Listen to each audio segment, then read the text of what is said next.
Hey guys, HuShang here. Welcome to another StarCraft 2 lesson.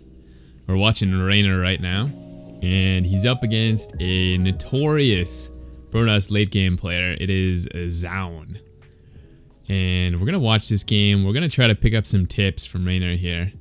It's yeah, Zaun just goes straight for Skytoss. He has no shame. And I know that people struggle against this on ladder because it's just incessant, all the posts on Reddit. Skytoss being OP, so let's see how Reynor does it. He makes it look easy. Wow, we've already got Zaun up to some shenanigans here. He's blocking our natural, so we're just going to take our third. But if you noticed, Reynor actually doesn't even care. He was expecting this from the beginning of the game. He actually had his drone rallied straight to the third. The real surprise would be Protoss lets us take our natural. What a nice Protoss. Sometimes I get that on ladder though, but not Zaun. So we're gonna be up against Skytoss. I think Reynor does a really good job. It's super simple too, the way he approaches this. It's not like we got to do like 30 different things perfectly. It's actually. It looks so simple when he does it, so let's watch him and hopefully we can all get better against Protoss shenanigans. So first kind of interesting thing he's doing here is he's got a second overlord outside his third.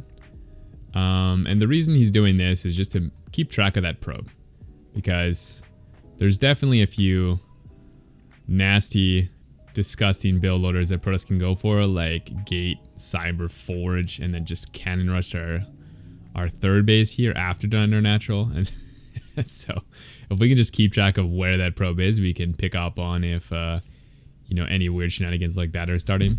But nope, it's pretty normal. He just denied our natural. That's about it. So from here, we know we're playing a standard game. We don't know it's Skytoss yet. This is just all part of the normal build loader. But we do know we're not getting like 2-gate rushed or again, Forge, cannon rushed. And the second overlord, you're going to see the genius here. We're going to get a little bit of a heads up on the adept shading across if Zaun chooses to go for that. And so in that case, we're going to have a bit of a heads up and we can kind of reposition our lings, because it can be quite hard to defend against adepts when your third is so far. And on top of that, another thing we're going to do against this is we're going to place our first queen energy on a creep tumor. And this way our queen's a little bit more maneuverable, so are our lings, and we can kind of chase down the adepts if he chooses to go for something aggressive like that. So Zaun, you can see in the production tab, he's got a void ray started. As Reynor, we actually have no idea whether it's air yet. I don't even think he's seen the void ray or looked for the warp gate starting. So we're pretty blind right now. This is kind of just a build you can use against every strat. Basically just droning up and making queens for now. It's about this point in the game that you kind of need to make some decisions about getting the Roach Warrant. So we're going to start doing a little bit of scouting. We've got one ling across the map, and we're going to use that to really try to figure out what's going on. So kind of a unique way of playing. Usually I scout a lot more than this, to be honest, but Reynor feeling pretty comfortable just defending everything without seeing. So we see a third base. We're going to get a safety spore in the natural. And then we're going to leave 2 queens at each base, the main and the third. I think this is pretty hard, honestly. I wouldn't recommend this necessarily. But we do see that the third base is started, and I'm going to go back because this is really critical. Reynor is looking with his Zerglings here to try to figure out what's going on. So right here, Reynor comes in and he pokes up the natural. And what he sees here is, okay, he sees the adept, of course, and he sees that warp gate is done. But more importantly, he sees that the cyber is still working. And the cyber cannot still be working if warp gate is done and not be researching air weapons. So this tells us that air weapons is researching. And if you don't know, the reason we know this is researching is because the middle is spinning. So if I go back again just to show you the spinning, you can see here It is spinning because something is researching, and once warp kit is done, it's still spinning, so we know it's +1 air. So now we already know we're playing a Skytoss game. This is a little bit iffy. I've seen Zest fake the +1 air and then go for adepts. So you definitely got to be aware that that's a possibility if you're going to do this sort of reactive scouting. But we do have a secondary safety measure. That's going to be the Roach one here at about 430. And the reason this is fairly, it's honestly, it's a little shaky, but it's fairly solid because the Roach one at 430 will be done in time for some sort of adept glaives or charge attack. Those kind of attacks will kind of start at about 530. So Roach one's done at like 5:10ish, and then you can start the roaches right away, and they'll just barely pop in time for that push. One thing we're not getting that I always get is Overlord speed. So I think Sarah would probably play Overlord speed, but Reynor here is just taking the kind of no scouting approach, blind defend everything. And this is nice as well. It gives you a little more room to be tricked, I guess, but it also gives you a way better economy. So very, very simple. We're not really worried about too many Void Array attacks right now. I mean, I usually am in my ladder games, but Reynor is not scared at all. He's not even really making too many queens yet. He's only got, I think, 5 or 6. Oh, he's got 7 queens. And, but yeah, he's not really positioning them like in the main. I don't know about your guys' games, but in my games, pros will get their first Void Array and they're already like killing my overlords over here and trying to like snipe my gas. And yeah, they just keep doing that like the whole game. But in this game, you're going to realize that Zaun is not doing this at all. I'm not sure if it's because Zaun is maybe just not as active as someone like Hero, or if he's genuinely scared of something else. And what I could come up with is if these Void Rays leave, Reynor does have a little bit of potential to just snipe some workers. Like for example, if both these Void Rays are here, you're going to notice the probe transfer is kind of unprotected in between these zones. So like right here, you can maybe snipe some probes. So that's what I was thinking, you know, Zaun just keeping his Void Rays here to protect them. So maybe I'll try that on ladder, but it doesn't seem like Reynor is scared of any sort of stuff like that. So there must be something I'm missing. I think it's the Lings though. Now we're getting the Overlord speed. And we're just going to be droning up like crazy. There's not really anything else we need to be afraid of now. We actually saw the second Void Ray, so we know it's not the Adept Glaives build. We used our Lings at about the 510 mark to kind of look for that. But yeah, that's not coming anymore, so we're totally fine there. We see 3 Void Rays, so we've pretty much confirmed it's, you know, it's definitely crazy amounts of Void Rays and carriers coming up. Maybe some disruptors. And so we're not worried about any ground attacks. So we can actually just keep droning here. There is literally no risk to doing that. We can go all the way up to 74 would be pretty good for what we want to do here. I'm not sure what he's at now. He's at 68. So he's going to keep going a little bit further for sure. But basically just in this drone making phase. So we've only made, you know, 12 Zerglings. But it's completely safe because of what I talked about earlier with the scouting the air toss and the no glaives coming. And finally, we're going to start making some units. And we're making units now because we're going to go for the kill play. We've got a ton of queens. We've got an actually insane number of queens. We've been making queens this whole time. And you're probably wondering where the Hydras are. And there's no Hydras. Hydras are absolutely trash, you guys. They're so bad. This is the thing I think the casual players haven't figured out yet, and the pro players have got on lockdown. The real anti-air is the queen. So we're gonna make a crazy amount of queens. We're not gonna mess with those terrible Hydra units, and we're actually gonna make ravagers. So you're probably thinking, what? Ravagers? He's got Void Arrays and carriers. Why are we making ravagers? But Ravagers are actually really helpful against Skytoss with some queen support, because we can force the Void Rays and the carriers to maneuver. So we're going to bring our anti-ground army here to counter the Void Rays. And we're just going to continuously bio them. We don't even need to land any bios. We just need to force the Void Ray carrier to keep moving. So we shoot at the Void Ray, they have to move. And while they're moving, they're not doing DPS. So our queens are just racking up the interceptor kills, you know, taking down the Void Ray's shields. The shield betters are getting drained here, so just continuous shots on the Void Rays as much as possible. And yeah, and then just the queens are just A-moved. And because there's no disruptors here, we're just absolutely smashing Protoss. And if there were disruptors, there would be a lot less air. So we could do a little bit of micro and it would still be super effective. And I mean, Zaun just crumbles. I think part of the reason this game is so easy too is just Zaun was really passive. But that's pretty common on ladder as well. It's just not much action going on with these Protoss. We all know they have, you know, 50 APM, so so yeah, no problem there. And I think there's a lot of instructive stuff coming up here as well.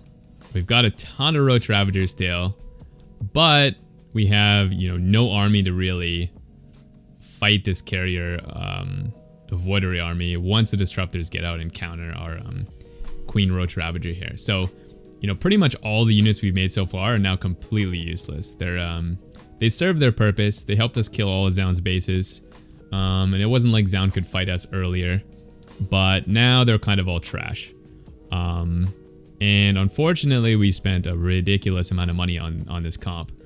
So we've got to try to find an efficient way to get rid of it.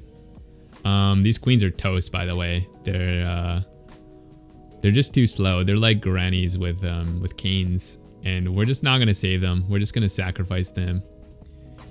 Maybe we'll get some. I don't know what Zerg gods there are, but we'll probably get some good luck, some good fortune from this. And yeah, that's the best we're gonna get. So they're gone. They're toast. Okay, here's where I feel like a lot of people throw the game though, right? Because from this position here, you're thinking, okay, Protoss is down to 2 base. I've pretty much got 5. The hatchery is just finishing. And it's, I should be just winning the game in like the next minute, right? Wrong. We just spent like 5,000 gas and like, I don't know, 3,000, maybe 5,000 minerals as well on that Roach Ravager army. So there's no way we're catching up to this Protoss army anytime soon. We've got to really be methodical here. And we've also got a lot of supply in the Roach Ravager, which was useful earlier, but is kind of useless now because of how good the disruptors are. So we've really got to be patient. Honestly, that was in a way not good, but also we kind of don't want that army anyways. So in some ways, trading out for the disruptor there is pretty sweet. And we'll just, you know, we're just trying to deny this 3rd base as long as possible. We probably could have even just sacked the Roach Ravager there, but the longer we can keep it alive, the more we can build up our economy. So there's some reasons we can keep it as well for a little bit longer, but really we don't want that anymore. And then in the meantime, we can kind of keep our Corruptor in the main. I really like this. I think this is super instructive. Protoss here can't split up their army. I mean, they can, but it's terrible. That's what I mean. So they can split up their army, but then we can use the Corruptor to fight them easily and just, you know, destroy the air army. So you can't really do that.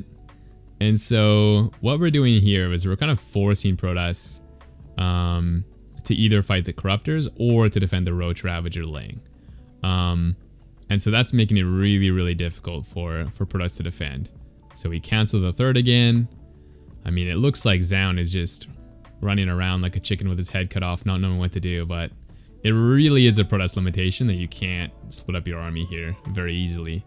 Now here was a bit of an overstep, I think. Reynor getting a little too aggressive. We definitely shouldn't have went for that. What we should have done is waited a little bit longer, been a little more patient. But yeah, I can tell you know, Reynor thinks he's won this game. I mean, of course, we've been on 5 base for a while. We're kind of maxed. But yeah, we should have probably waited a little bit longer and maybe just grabbed a couple Vipers first. But okay, so we finally lose a little bit more of that Roach Ravager. And now we have almost a maxed army with Corruptor. So here's where we can really start trading with Protoss. And you do have to trade with Protoss. It's really important actually that you keep trading with Protoss once you get maxed. So earlier, maybe not the best, but now that we are at 200 out of 200 supply, we got to start doing some stuff here. So you can see here, as soon as we're maxed, here we go. We want to maybe start pulling some carriers, maybe using some parasitic bombs in the void arrays. Although I think the abducts are a little bit stronger if you're not going to go for the full fight. You can kind of guarantee some kills, whereas if you use the parasitic bomb, Protoss might just retreat, and then yeah, then you're just not really getting any kill value. Oh, I wanted to talk about this as well. So whenever I play Corruptor against Skytoss, I always go for the Carapace. And the logic for me is that, okay, the Void Ray and the Carrier both do like really rapid damage. And so therefore the Carapace is a little bit better, which is true in main fights. But the way Reynor is going to play this out, I think he's actually right. I think it does make more sense to go for the Corruptor air attack. And the reason this is probably better is because he's not really going to take main fights. He's going to play hit and run. And so really what we want the Corruptors to be good at is just killing one unit really fast in a burst damage. And so, yeah, I think this probably is better. You're going to see how he does this in a second. Zound picking off all the queens here. Honestly, we don't really care that much, but a little bit annoying, I guess.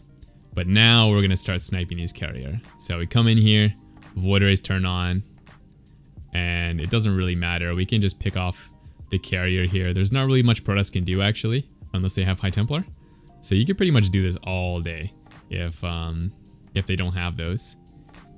And if they do have High Templar, you might be thinking, okay, then it's impossible. Well, not quite, because we can use the Ultralisk that we're getting right now to kind of zone them out and then do the same thing.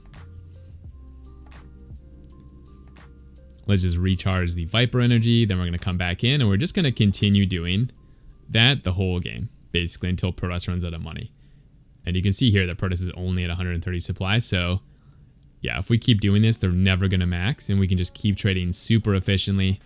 We've got a crazy amount of money coming in, and we can do this all day. So here we go. We've recharged the Viper. We're coming back in. And another thing we can do here, besides the Vipers, is we can use the Caustic Spray. If you're not using Caustic Spray in your games, this is actually really, really good. You have all these Corruptor anyways, so you might as well be doing this. It kills Nexi so fast. You can kill Stargates too and Fleet Beacons and stuff. And basically what you want to do is set that on rapid fire. And I mean, Zound he leaves. He's only at 130 supply. Reynor's got a massive bank accumulating, and he's got the army he needs. So yeah, hopefully you guys enjoyed this. Got some nice tips to fight against Skytoss. I'm going to try to find some more Skytoss games from this tournament, especially ones where the Protoss is way more aggressive with the Void Rays, because I feel like Zound kind of sat back here a bit, and that probably made it a lot easier. So maybe there's some clues. Maybe the Ling attack is right. Maybe we got to position our Void Rays super well. I'm not sure, but I'm going to look for some replays like that. Come at you guys with some more videos. But that is it for today. If you guys want some one-on-one coaching, I do offer coaching. You can check out my website at HuShangCoaching.com. And we also have a pretty sweet Discord. If you guys want to come check that out, the link will be in the description and in the top comments. I think that's all. Hopefully you guys like the video. I will see you in the next one. Peace.